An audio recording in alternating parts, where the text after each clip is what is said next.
And we're going to start this lesson by doing a little bit of review. So if you looked at Unit 2, I don't know if you've noticed, but we always post the standards. Is it too loud? We always post the standards on the wall in here. We're in Unit 2, which is called Extending the Number System, and it tells you about everything we're learning. I also post them on my website, so you don't have to look on my wall. But we extended our number system when we added complex numbers, didn't we? We didn't know about those. But then we're kind of filling in some things.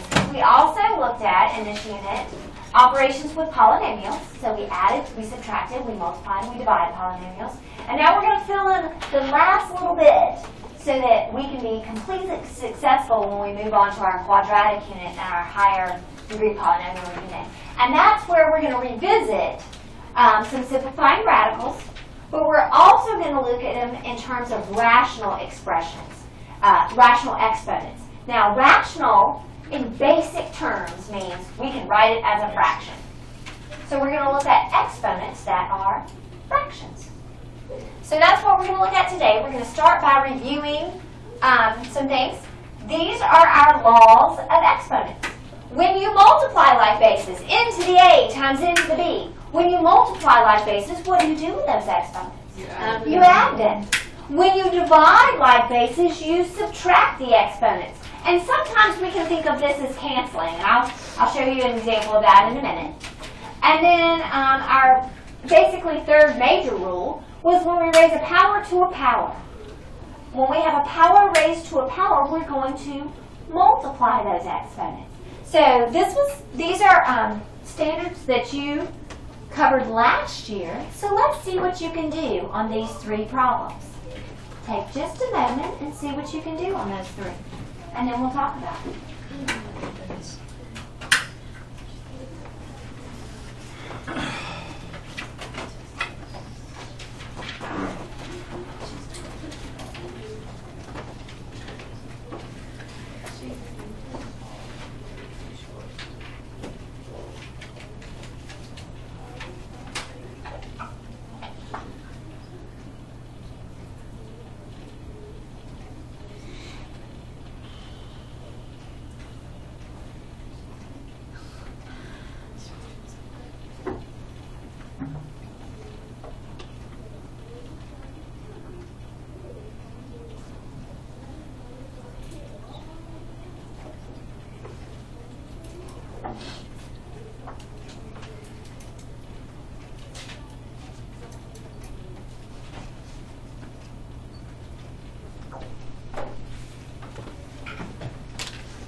Take a look at the first one. What we have here is 2x to the third times 4x to the fifth. So with our numbers, we're just going to multiply those like we always have. 2 times 4 is 8. Now we have like bases here. We have x to the third times x to the fifth. We have like bases. We add the exponents, so this becomes x to the 8th. So it's 8x to the 8th. Any questions about this first one? Okay, the second one, I'm going to copy down over here. And then we'll talk through it.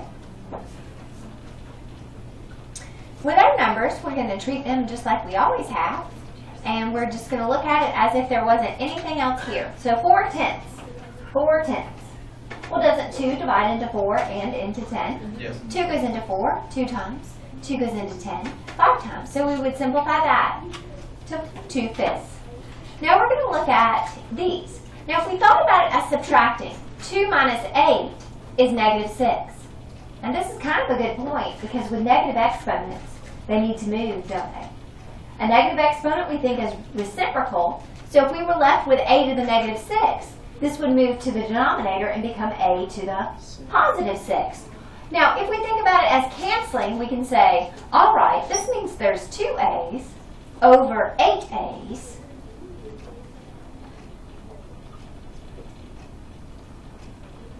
And so 2 of those will cancel with 2 of those and leave me 6. So 2 cancels with 2 and leaves me 6. That doesn't look like a 6. Let me try again.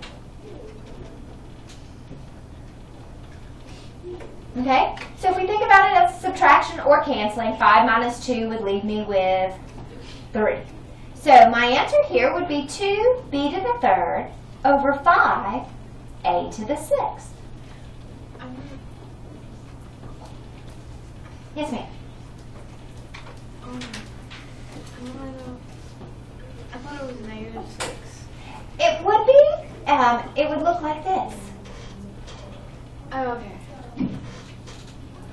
And because it's to a negative exponent, we move it.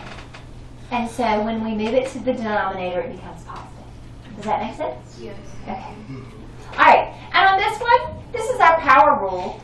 This entire product has to be raised to this power. So -3 squared is a +9. Power to a power, we're going to multiply. 2 times 2 is 4. 1 times 2 is 2. So this is 9x to the 4th y squared. So just a quick summary of some of the laws of exponents we studied last year.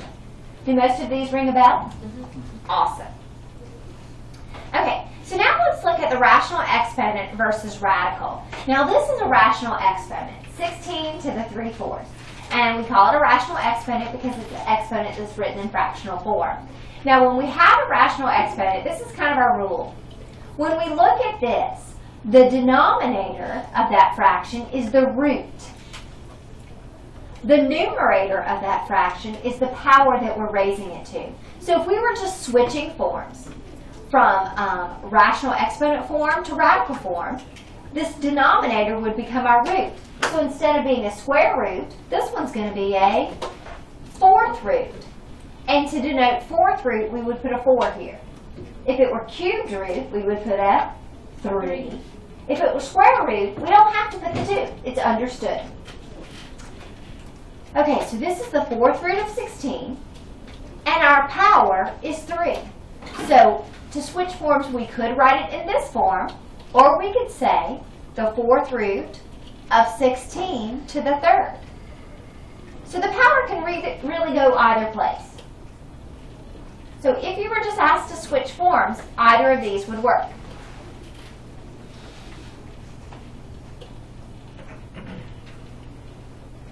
Because this one is, in essence, we're writing 16 to the 1/4 raised to the 3rd, aren't we? Because 1/4 power means 4th root. In essence here, we're writing 16 to the 3rd raised to the 1/4. Wouldn't these both be the same? Because 3 times a 4 is 3/4. A 4th times 3 is 3/4. Okay? Now, this form here is actually the easiest to simplify. So if I ask you to evaluate this, instead of just switch forms, if I ask you to evaluate, you would go from here to here and go, okay, the 4th root of what number is 16? What number times itself 4 times is 16? Good. The 4th root of 2. So the 4th root of 16 simplifies to 2, and 2 to the 3rd is 8. So if I ask you to completely evaluate, that's what your answer would be, 8. If I just ask you to switch forms, you could leave it either one of these ways. Okay, let's do one more together. 625 to the 3/4. It's another 3/4. So my root, once again, is the 4th root. And my power is the 3rd power. So I switch forms. I'm good. Or I could write it, the 4th root of 625 to the 3rd. Yes? Could you simplify it to the square root of 5? Yes. Now let's do that now. We can simplify it. It's not the square root of 5. It's actually just 5. Because when you ask yourself, what number can I multiply times itself 4 times to get 625, it is 5. Because 5 times 5 is 25, times 5 is 125, times 5 is 625. That's the 4th power. I was doing 5 times 5 to make 25, 25 to 25, so I skipped one. Okay. And 5 to the 3rd is 125. So that is my answer. Because the 4th root of 625 is 5, and 5 to the 3rd is 125. Okay, now this one has a different denominator. So what root am I taking? The cubed root, the 3rd root. So the cubed root of negative 27. Now we actually already know how to take even and odd roots. Before we could have only taken odd roots of negative numbers, but now we know how to take an even root of a negative number, don't we? What do we get when we take the square root of a negative? Imaginary. Okay, so but even before this week, you knew how to take the odd root of a negative. So what number times itself 3 times is negative 27? Negative 3. And negative 3 squared is 9. If we were just asked to switch forms, this is good enough. Or we could have written it this way. Now, when we write it this way, we are there.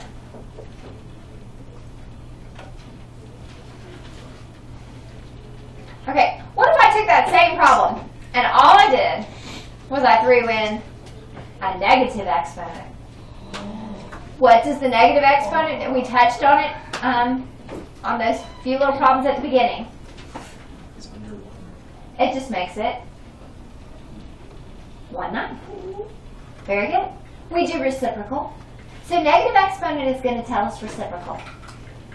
So whenever we have a negative exponent, we could write it 1 over that to the positive.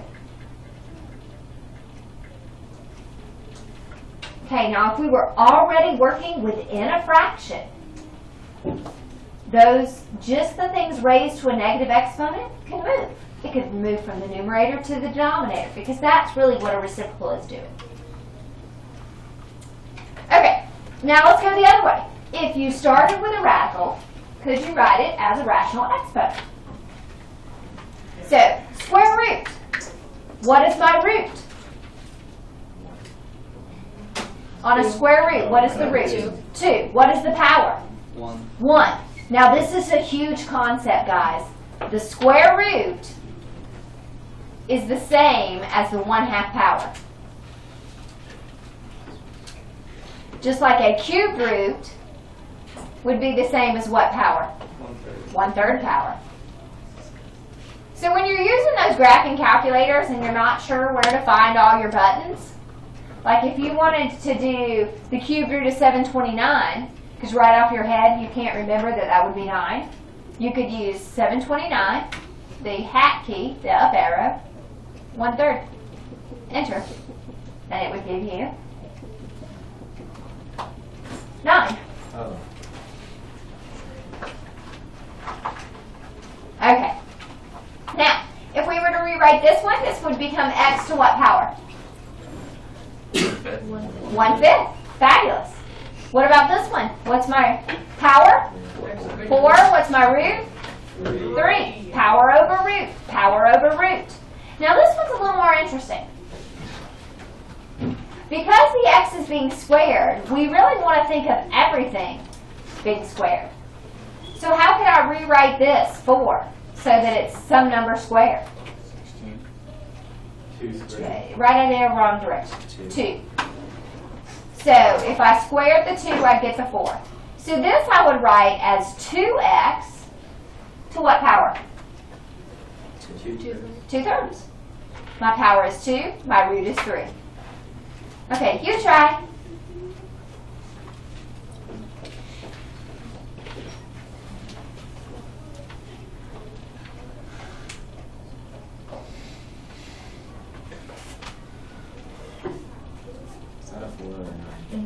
It's a 4.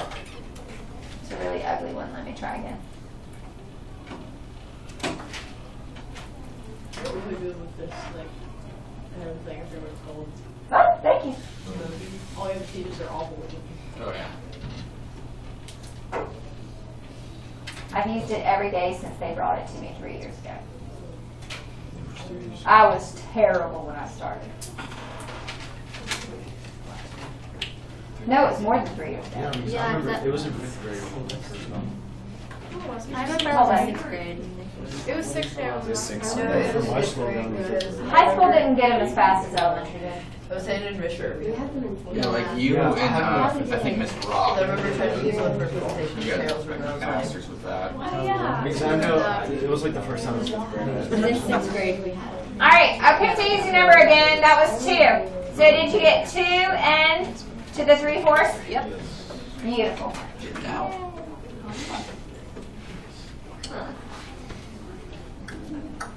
Okay, so that's switching between rational to radical and radical to rational, switching those forms.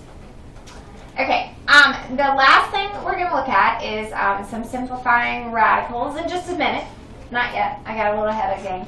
So we know how to switch forms, and I talked about this briefly at the beginning. It could be written as a product of powers. So 81 to the 3/4 could be written as 81 to the 1/4 raised to the 3rd.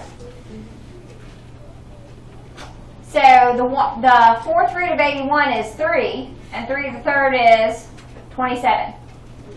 This could be written as negative 64 to the 1/3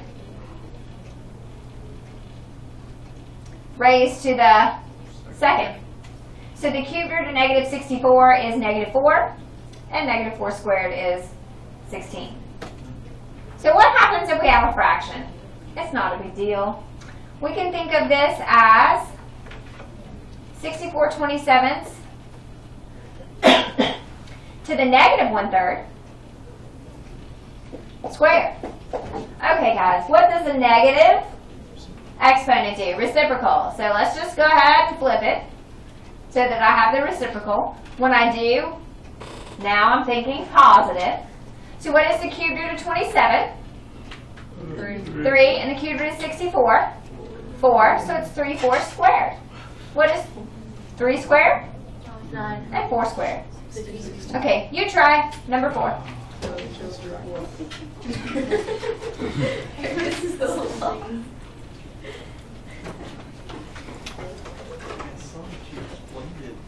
This is writing it as a product of powers.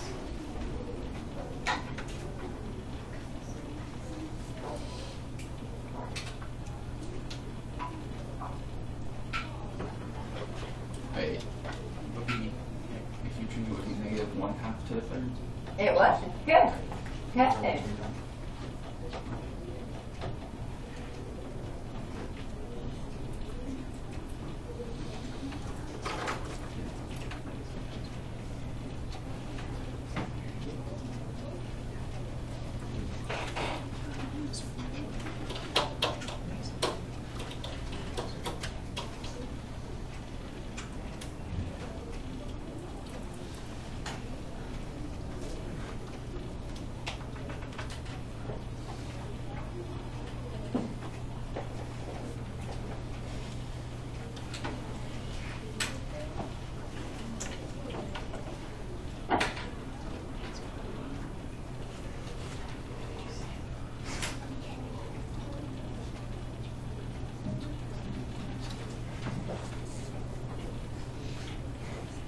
Can we do it either way?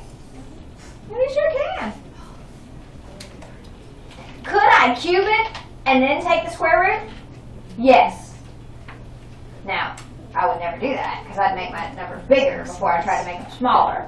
But you could. It's not wrong. It's just harder. I don't choose harder. Okay, last thing. Last thing we're going to look at today, we're going back to just radicals. But we kind of have to think about our radicals as being rational exponents a little bit to simplify this part. Now, the x to the 6, y to the 17th part is new. The square root of 32 is not new. We simplified radicals last year with numbers like square root of 32. And when we looked at square roots, we thought, what is the largest perfect square that is a factor, which means divides into 32? And we said 16. So we'd break 32 into 16 times 2.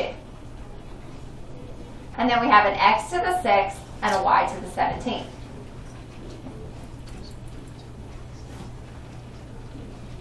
Now the reason we broke the 36 into the largest perfect square factor is we can take the square root of 16. What is the square root of 16? 4. 4. So it becomes 4, and that square root of 2 stays under. Now, with this square root of x to the 6, I'm going to just bring it over here by itself so we can think about it for a second. Is this the same as x to the 6th raised to the 1/2? Yes. Aren't I just taking half of that exponent? What is half of 6? 3. So when I take the square root of that, it's x to the 3rd. Let's take that same idea and deal with the y now. The y is not as pretty. Because 17 doesn't divide evenly by 2, does it?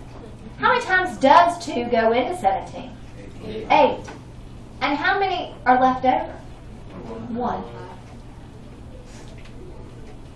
So, 2 goes into 17 evenly 8 times, and 1 left over. Goes in there evenly 8 times, and 1 left over. Make sense? It won't make sense 10 minutes from now, I know it. Yeah, I'm gonna go back home. Okay. Alright. You only have 3 like this on your homework. There are 3 I added to your calendar. We'll do some more tomorrow. We'll do some more Thursday. Okay? Alright. This time I'm not looking at square roots. I'm looking at what kind of roots? Cubed roots. So when I think about my perfect cubes, 1 cubed is 1, 2 cubed is 8, 3 cubed is 27, 4 cubed is 64. Might as well stop because 64 is already larger than 48, right? So of these, are any of those perfect cube factors of 48? 8 is. So we're going to rewrite 48 in terms of 8.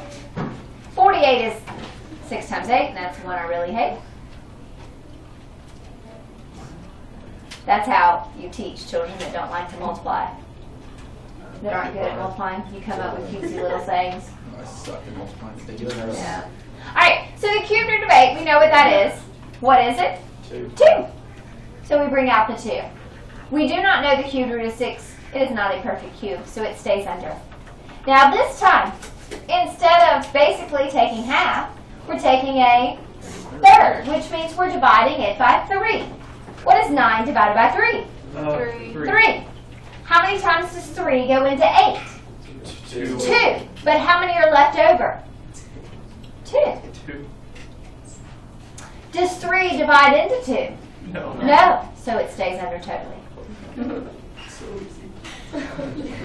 That wasn't bad.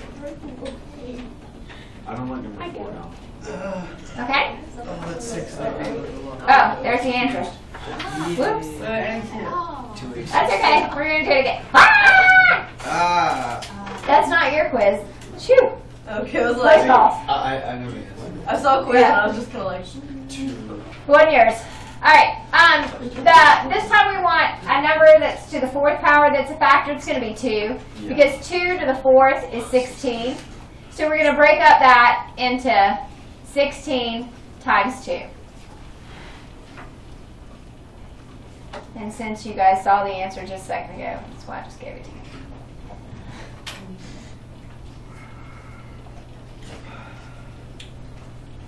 So the 4th root of 16 is 2. it comes out. The fourth root of 16 is 2, so it comes out. We don't know the fourth root of 2. It stays under. 5, this time what are we dividing by? 4. 4 goes into 5, how many times? 1. And how many are left over? 1. 8 divides by 4, and we have 2. How many are left over? None. 14 divides by 4, and we have 3. How many are left over? 2.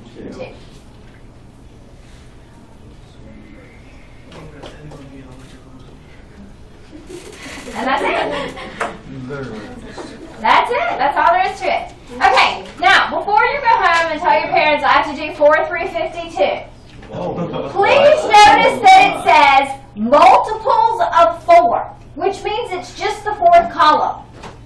Multiples of 4 are 4, 8, 12, got it? 16, 20, So you're making us 24. do math to figure out the math. we I'm need to making you do math to figure out your math. Alright, now, on 16 through 24, you're rewriting as a product of powers. That's where we would say x to the 2/3 is the same as x to the 1/3 squared. And then these are on your calendar. They're your only 3 like this. I swear, we just got this class. And it's over. Well, I think it goes right quickly because